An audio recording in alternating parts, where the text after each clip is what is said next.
If you watched our last video, you know anything that could go wrong did.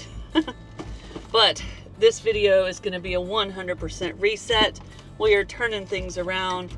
We drove into this parking lot that's not so glamorous late last night, conquering the narrow roads, the scary roads at night in the rain of England for the last time for a while, because we pulled into the ferry port last night. We slept here by the train station. Not a peaceful night's sleep, but very convenient this morning because we are about to go get in line.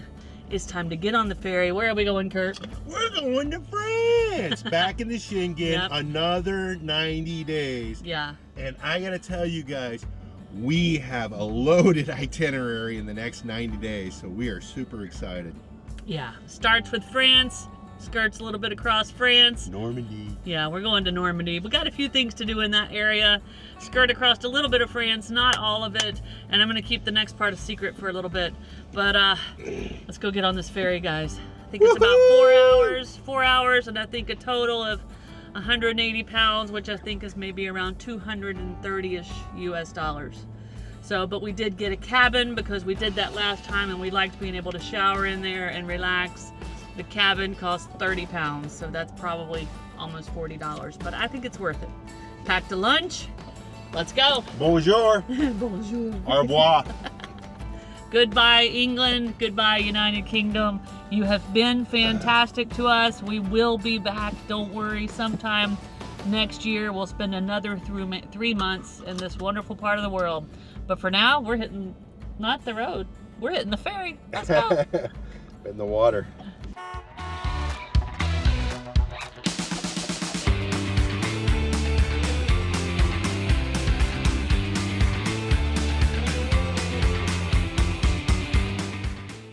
Boarding the ferry over in UK was fairly simple.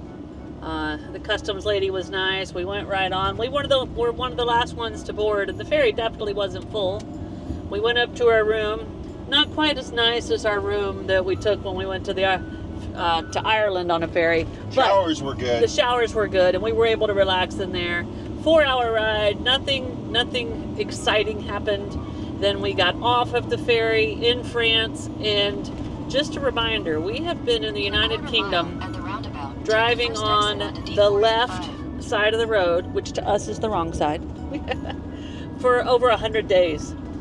So as soon as we're getting off the ferry, it's like, stay right, Curt. Drive on the right side of the road. Well, we are on the other side of the road, but I gotta be honest, it feels so right. Anyway, guys, it is about 4:30, so our first order of business is to find a campsite tonight before it gets too dark over here. It gets dark early here, but we'll be back in a little bit. But first off, welcome to France. We're Woo-hoo! back. This is like our 4th time in France or something like that. But we've never been to this part, so Well, all right, campsite time. And maybe you can see the van over there across from the field. But we've been in that thing now for well over 5 years. And since we left the US, came down through Mexico, Central America, and South America before we shipped the van over here to Europe. We've been banging around in Europe now for about a year in total.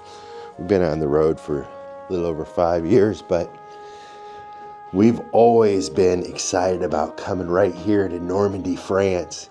And there's a lot of reasons, just the history here. And, you know, we've showed you a lot of war history, and we've seen a lot of war history as we've toured around Europe for the last year. And it's been very educational and fascinating. But this place right here is personal, obviously, with World War II. And Normandy holds the coast of the D-Day beaches. And so we're going to explore that. But there's so much more to Normandy. You know, the name comes from the Normans, the Vikings, who long ago attacked this place. And well, that's a whole nother story that we're going to learn about and we're going to explain to you as we go along. And then somewhere between World War II and the Vikings, there was Joan of Arc. And so we're going to be right here at a place where she was burned at the stake, and we're going to learn about that story, and we're going to share that with you. but Monet's from this area. There's so many cool things I can't wait to see and share with you guys. But first, we're gonna go to sort of one of the major cities that's gonna kick this thing off. Good morning. We had a good night's sleep at that wild spot, and today I'm feeling a little bit nostalgic.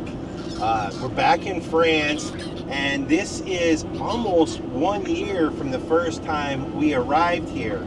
So if you were to go back 1 year, the van would be on a ship and we would be in Argentina getting ready to fly here. So we're back in France, and we've been in the UK for a while. So, well, we're back on the right-hand side of the road, and that kind of feels a little more comfortable too. But the roads here are also wider. And one thing we've noticed as when you go from country to country, the significant difference, and here's another example, you can just see forever as you're driving through the countryside. In France, a lot of times they don't even put fences up. So you're not looking through fences, you're not looking through fence rows, you just have wide open views to the fields, the birds, the trees, whatever it is out there. But it feels good to be back in France. When we turned the cameras off, we kept reminiscing. and one thing sometimes we just dive in and talk about this. One of the coolest things about the way we live and the way we travel around the world full time and dive into different cultures is that we learn stuff every single day. Things that you probably couldn't ever figure out how to learn it all in a textbook in a classroom. But when we first came to France, it was sugar beet harvest season, and we didn't even know what they were. We thought they were potatoes. If you go back to our first few videos when we were driving around in France, we were fascinated with the funny looking potatoes that actually turned out to be sugar beets. Now, since it's been about a year, it is sugar beet harvest season again. And we have since learned through our travels that sugar beets are used to make sugar over here, which makes sense. Now, where we're from in the States, it's sugar cane. So that's just one of those things you learn as you travel the way we do. But I bet in the northern United States, we're just not familiar with it. I bet they grow a lot of sugar beets up there because it's only in the south that we have the sugar cane. Yeah. It's just what we're used to.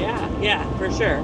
But we are getting much closer to our city destination of the day, and we were quickly reminded of something we do not like too much about France, and that is that it is covered with toll roads. Very expensive toll roads, but that's okay because they're wide and they're easy to drive. We have about 15 minutes to go, but yeah, I think you can tell we're happy to be back in France. Excited. There's our place right there. So all morning we've been telling you that we were taking you to a really cool city, but we didn't tell you the name of the city yet. Well, we're here. We got parked at our campsite, settled in, took an Uber in, about a 12-minute ride on Uber, cost us about 12 euros. And we are slap in the middle of Rouen, which is the capital of Normandy, which is kind of like a state. I don't know what they call them here, a department, a region in France. But it's famous for many, many things. And we're going to walk you through the history of this place throughout the day here. But we have a couple of special things we're going to do while we're here. The main one is go to a really cool restaurant. But a fancy restaurant. But I want to tell you one of the architecture things about this area. This area is known for the half timber houses. Now, I always kind of knew what a half timber house looked like. It had the woods, the crosses, the checkerboard. I didn't know why they did it. Did you know why they did it, Curt? No, not really. But we have learned why. So the stone in this area is soft, not strong enough to hold up the buildings and last for a long, long time. So you guys have seen the white cliffs. Well, it's not great building material. Right. It's kind of mushy. So they build the timbers and then they fill in all the squares and the diamonds and the triangles with the soft material to kind of make a solid house. But the timbers hold it up. Yeah, they use like clay, stone, and hay, stone, Yeah. clay, and they mix that together, make like a mud. So it's a structural thing. The wood holds the house up here instead of the rocks holding it up like it does where rocks are stronger. But it sure makes for a really cool look. Bonjour. All right, so it is now the afternoon and we have spent the past 2 hours, maybe a little more, in an amazing restaurant right here behind us. Now, Thank you, Karen. yes. Now, my dad's wife, if you follow the journey, you know she's wonderful. Her name is Karen. She's back in Florida, but when she knew we were headed back to France and to this region of France, she sent us a restaurant that looked too good to miss out on. Now, Karen lived in Paris for many, many years in her younger years. So when she suggests a place, we go, right? Yeah, and what was cool is we kind of got down here a little early, and so we were strolling around the neighborhood. We're going to tell you here about Joan of Arc here in a few minutes, but we started walking around the neighborhood, and then I was like, where's the restaurant? And It's right here. Right here in the middle of It's the literally action. right here. So one of the most legendary things about this city is this is where Joan of Arc was burned at the stake. Now, once we recuperate from this 2-hour meal we just had, we are taking you to the Joan of Arc Museum to learn all about the history of her. Because for me, I have heard the name, but I don't know the whole story. Yeah. So anyway, we went into this restaurant at the very high recommendation of Karen, and it has some cool facts about it, guys. It is the oldest restaurant, active restaurant that's always been running in all of France, and one of the oldest still running restaurants in the world. Like the 6th oldest. Yeah, it started in the year 1345 as an inn that also served food to weary travelers that were coming through this area. Now, I believe it was the late 1400s when Joan of Arc was burned at the stake here. So this predates that kind of thing. And in 1940 something, I believe 1948, another claim to fame that this restaurant had is this is where Julia Childs came and had a meal. Her very first French meal was right here at this restaurant, inspired her cooking career, and she kind of never looked back from there. There's pictures of her all over the wall in there. Well, the restaurant's really cool. Like when you walk in, you see the pictures of all the famous people who've been in here. John Wayne. Well, John Wayne's been here, and we're used to, like, if we go in a U.S. restaurant that has that, to see U.S. celebrities. These were like international celebrities from all over. It was We really don't even cool. know who some of them are, but Yeah. it's a famous restaurant, and the food. Let's go through the food, Curt. Well, first of all, we started off with this bread, and I've been dying for French bread. But little beknownst to me is I wasn't supposed to eat it, but I did. It was He should good. have saved the bread. But we guys, got this like all like a tartare. like a 5-course meal is what we ended Yeah. up getting, and it started off with this little tomato egg tartare. very flavorful, very delicious. After that, we both could not resist the escargot, but it was a royal escargot with parsley. So it came with little fried parsley chunks and a foam on it that was green. So I'm assuming it was it was so good. It was like a garlic, butter, oniony, cool cream sauce, delicious. And there was this little soft, like, I don't know, Cheese. mascarpone cheese Oh, or so something good. in there. And it was good, and it just melted, and it was tasty. And then after that, We went into our entrees, and I ordered a T-bone, and it had an orange marmalade and some sort of a delicious freaking, I can't even think of the word for it, white creamy sauce that went with it. It was cooked perfect, bigger than I expected. I'm totally stuffed, but I ate every single bite, and you got scallops. And I'm going to tell you guys, every dish that we had at this restaurant was so complex with so many little flavors and textures. Like every bite was an adventure, and the scallops had this little orange kind of sauce, and it was like this creamy, Foamy. light pumpkin, sweet potato, so good. like just melt in your mouth mash that went around. And all around that was some sort of good sauce, like fish. Like, I can't even describe the sauce that the scallops were sitting in. The scallops had a perfect sear on them.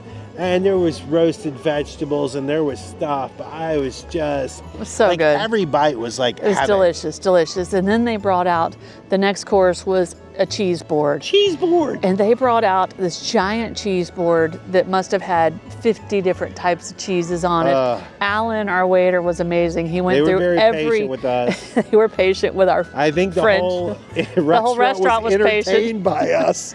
But Like, look at these clowns. we had to pick our cheeses. I was overwhelmed. So I just told him to pick a goat cheese for me. Curt went with 2. One was very strong, but oh so good. I had like a strong type of blue cheese, and then I asked him for something mild to offset It it. was so good. Which it was a sheep cheese, and the combination. But you said that you liked the strong. I did. I really cheese. did It was really like good. it. I loved and it. then we're in France. We're But at a. that's what I was supposed to save the bread for. We learned that by watching everybody around us, and they ordered a lot more cheese than us. And I said to Curt, "How are all the French people so thin? Because they eat so much cheese." We were eating for like 2 hours, guys. And Curt said it's because we need to drink more wine.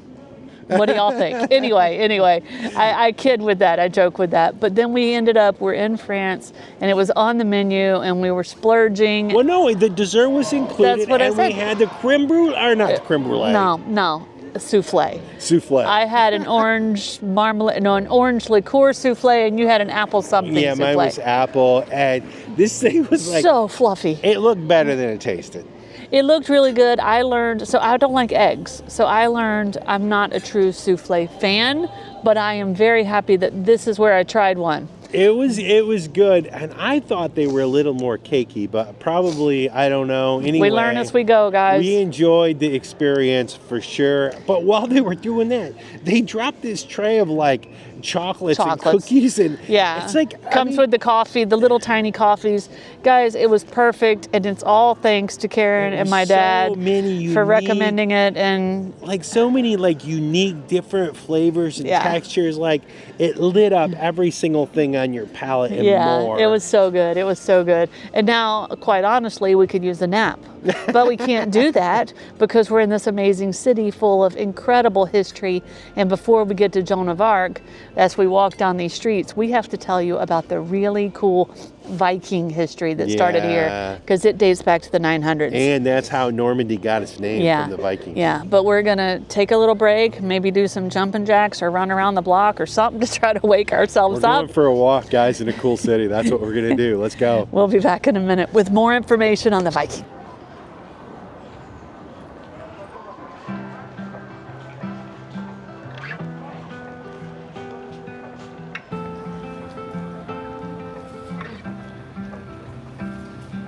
How I love the view from this window. The flowers hung, boxes everywhere. When I told you that I needed someplace to go, you said, Paris, love, I'm taking you there. So we hopped a plane and found a small apartment. It's the kind of place that makes you wanna stay. And I think the city might be broken-hearted, but when I'm with you, my troubles far away. With you by my side, there's nothing else I want. The view is alright in Paris or wherever we are.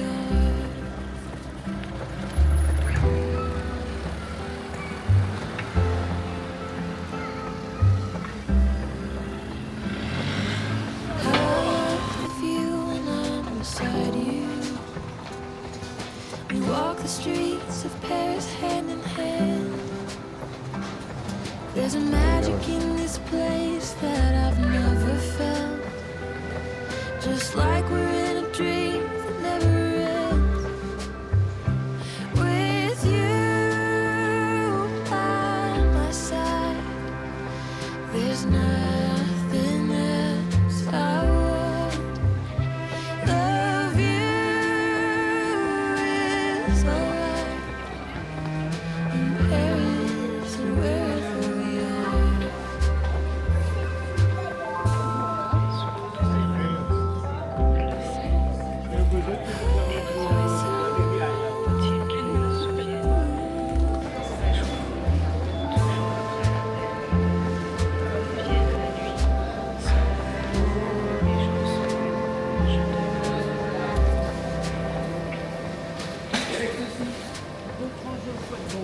How I love the way we go together, and how I love the places we have been. Oh, but even if we never see a single place, I'd marry you all over again. With you, Do another one up here as it gets closer. by my side, there's nothing else I want. The view is alright from Paris or wherever we are. With you by my side, there's nothing else I want. The view is alright from Paris or wherever we are. From Paris or wherever we are.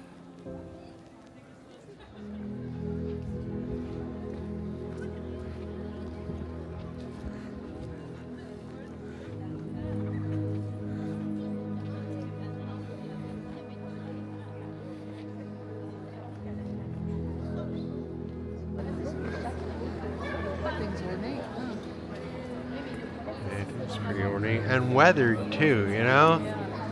I've seen some that are pretty ornate that are pretty good shape. Even look around here, it's pretty weathered and battled. They're working on the spire, which is, I think, the tallest in They're doing a little. Okay, we are standing in front of the Notre Dame Cathedral, an architectural masterpiece here in Rouen. Now, it has many different styles spanning over many different centuries, and it's known for having one of the tallest spires in all of France.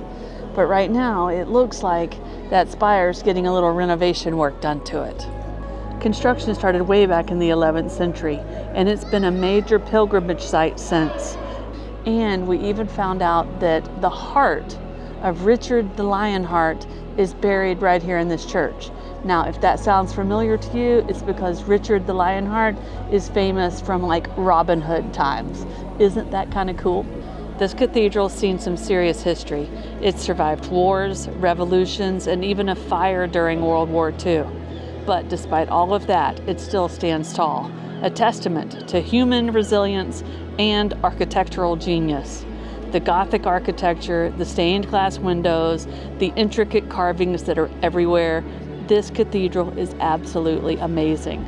So if you ever find yourself in this area, you have got to check this place out. It is a true, really cool and beautiful piece of history. So, in the 800s and into the early 900s, the Vikings were on like a terror around this whole region. And they were just invading and looting and taking over all kinds of areas. And they had really been pounding it to France pretty good. So the king of France at the time, I cannot remember his name, but sometime in the 900s, he reached out to Rollo, who was a Viking, and like a Viking royalty of some level. And he offered him to become like a royal person here in France by marrying his daughter.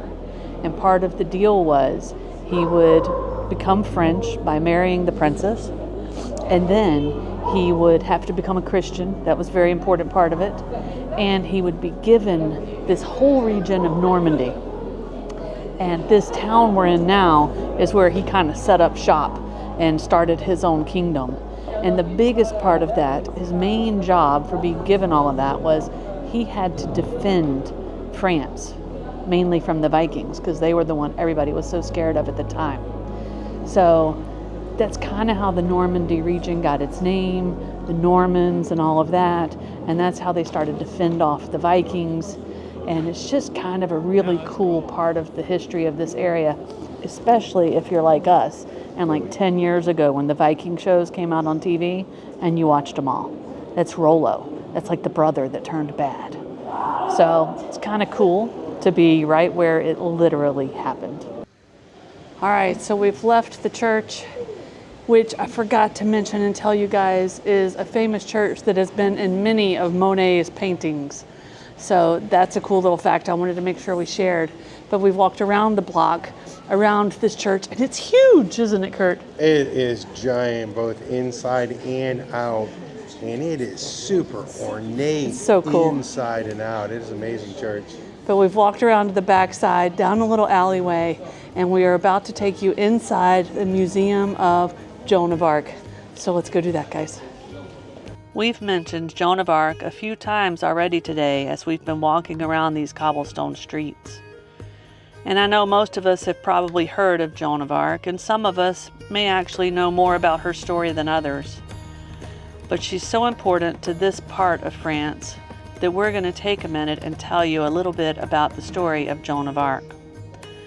She was a young peasant girl who claimed to hear the voice of God. Inspired by divine visions, she led the French army to victory against the English during the 100 Years' War. She was a symbol of French nationalism. Her courage and unwavering faith made her a legend. However, her story took a tragic turn. She was captured and put on trial right here in the French city of Rouen. She was accused of heresy, witchcraft, and cross-dressing. The trial was a complete sham. The court was filled with English sympathizers, and they manipulated it to ensure a guilty verdict. Despite relentless pressure to recant her beliefs, Joan refused to compromise her faith. On a chilling day of May in 1431, Joan of Arc was burned at the stake, right here at the marketplace of Rouen, literally across the cobblestone street from where we just ate lunch. Decades later, a second trial known as the Rehabilitation of Joan of Arc was held. This trial exonerated her of all charges, recognizing her innocence and the injustice she had suffered. Centuries later, in 1920, Joan of Arc was canonized as a saint by the Roman Catholic Church, a testament to her enduring legacy and the power of faith. And the church that sits in the town square now with her name on it is a symbol of all of that. I gotta be 100% honest with you. I am flat wore out. We probably left the van at about 11 o'clock. It's about 6 o'clock. The sun is going down. Curt's up at the office checking in at the campsite, mainly to see if they've got some Wi-Fi. While we were gone today, this place filled up. Let's see. As full as can be. We're gonna check on the kiddies and see how they did today without us. Oh, there's even people over here in the second row. Who's that? Hi, Pumpkin. Hi, buddy. You mean to get that door opened up? We better get that door opened up, huh? I know this isn't a good kitty campsite. We'll go somewhere better tomorrow. All right, we kind of rolled into our campground thinking, you know, it's not the greatest place, but it is a nice parking place to see the city. And turns out the Foire Saint-Romain, pronouncing that wrong, I'm sure, but it's the fair. It's a big giant fair, and this fair dates back to the oldest, I believe one of the oldest fairs in France, and also one of the biggest. It goes on for a month. It's going on right now. Actually just started, and well, snow's worn out from the day, and I figured I had to come over here and check this place out. Look at all that meat back there cooking. And then you got full pigs. Here they got full racks of ribs. There's all sorts of rotisseries. Chickens going on there. 1, 2, 3, 4, 5, 6, 7, 8, 9, 10, 11 rotisseries, all for pork. And most of them are like half or a small pig at a time. Here's some sort of ham hocks or something like that. And of course, I just showed you the ribs, but this place is just huge. Look at, they got big chunks of wood here in the front, and they are rotisserie. Wow, super cool. Look at that. We might have to go in there and get some of that for sure. And right across the way, a whole new restaurant. Look at this. Wow. Wow, and it looks like this thing's pretty big. But we're gonna go through here and look at some of the rides, some of the games, some of the food. And I think we're gonna have to come back and eat some of that barbecue. I know we ate at a fancy restaurant today, but I think we gotta try some of this food too, guys.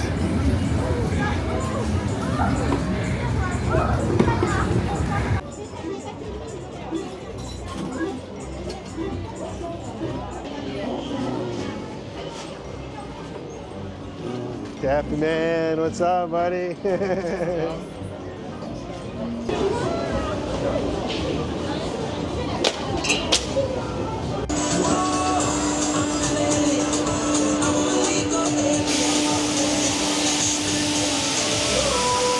Alors attention jockey, on va tous garder la balle en main. Attention jockey, on va tous partir ensemble. Attention, vous êtes prêts? Allez, c'est la course, allez-y. On a le 4, le 5, le 6, le 8, le 9, le 11, 14 et 15. Allez, c'est la course, à la course, à la course. Rabâchez, appliquez-vous jockey. Allez, je répète que le cheval dans le jaune, il avance une fois.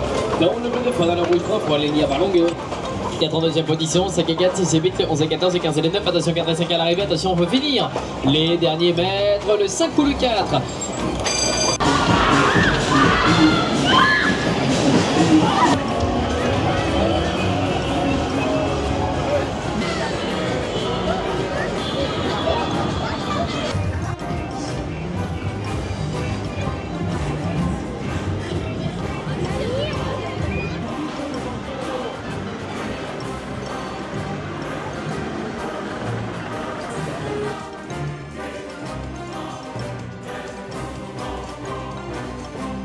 Ciao. Bye bye. Adios.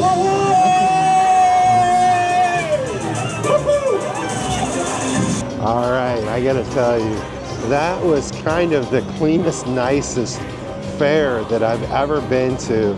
The rides were all like super pristine, and they did have a lot of the same games, some of them different. Well, I haven't been to a carnival in the US since I was a little kid, so it's been a long time. I guess I don't have much to gauge it by from that perspective. But it was a fun time walking through there. I grabbed some pig on the way out. Of course, I couldn't eat at the restaurant by myself. I know Snow's not really hungry, but I'm taking some back to the van and we'll probably have some leftovers. But I couldn't walk past that and not try it. But anyway, what a fun way to end our time here. Bring on the pork. Curt brought home a literal bowl of pork from the carnival next door. I'm stuffed still from lunch, but I may have to have a bite. I'll tell you what, this French food's got me going. I think this is a pretty good ending to a pretty good day, don't you, Curdy? Yeah, it is. This has been a wonderful day, and I am ready to wind her down for sure. That's where we're going to wind this video down, guys. We will see you in a few days from somewhere else here in the amazing country of France. Cheers, guys. Now he's putting French fries on it, too. Woo! If you like this video, be sure to subscribe to our channel and hit that notification bell so you guys know when we put out new videos. And don't forget, you can always follow us over on Instagram to see what's going on in between videos. Cheers, guys!